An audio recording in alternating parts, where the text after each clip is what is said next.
Anticiper les besoins du client, être à l'écoute des demandes du client. Je pense que Jean-Paul Laurent, vous voyez où je veux en venir. Bonjour, vous êtes responsable clientèle enseignement pour Schneider Electric. Comment se concrétisent ces évolutions de l'industrie 4.0, ces évolutions au sein des entreprises, vous qui travaillez pour Schneider? Effectivement, donc Schneider Electric est un certain nombre de sites de production en France. On est une société française. Donc il y a un certain nombre de points qui ont déjà été mis en place au sein de l'entreprise, vu qu'un des sites, le site du Vaudreuil, est usine de futur depuis 2017. Ce qui est très très important au niveau de la démarche pour cette mise en place, c'est que c'est quelque chose qui est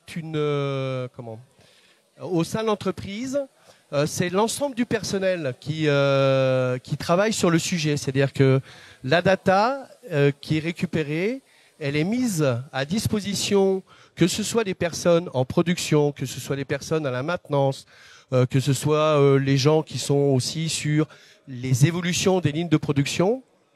Tous ces éléments-là sont amenés, sont mis à disposition, et à partir de ce moment-là, on va donc traiter, faire évoluer au sein d'un site industriel. Il y a ce qui est véritablement intéressant, donc c'est la donnée on doit donner du sens aux data, oui, à la donnée, tout à fait, pour se positionner individuellement, mais également pour collaborer, pour travailler en équipe et améliorer les process. C'est un travail collectif, c'est-à-dire que au sein d'un site industriel, comme on l'a dit tout à l'heure, on doit évoluer très vite, le monde évolue très vite, donc l'outil de production doit aussi s'adapter très vite à la demande des clients.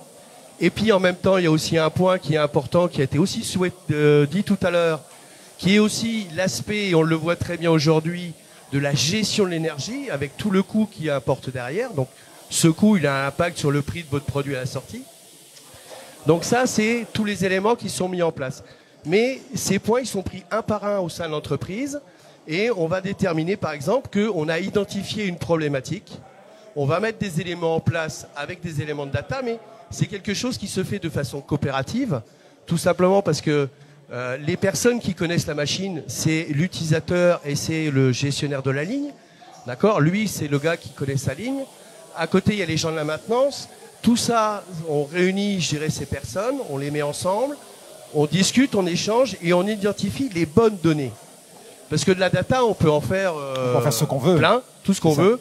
Par contre, ce qui est important, c'est d'identifier les bons éléments qui vont permettre derrière de prendre des décisions et de dire, ben voilà, là j'ai identifié un problème, je vais apporter telle solution et ainsi de suite.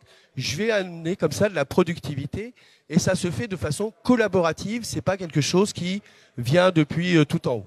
Alors ce qui est super intéressant dans ce que vous dites, on parle de l'industrie 4.0, la numérisation, la digitalisation, mais il y a l'aspect coopératif qui est évidemment essentiel, c'est-à-dire mettre les gens autour de la table, donner du sens et travailler ensemble, même si on est aidé par l'industrie 4.0, par la digitalisation, l'essence intellectuelle, elle est centrale véritablement. Ouais, l'essence, elle reste toujours au sein de l'être humain.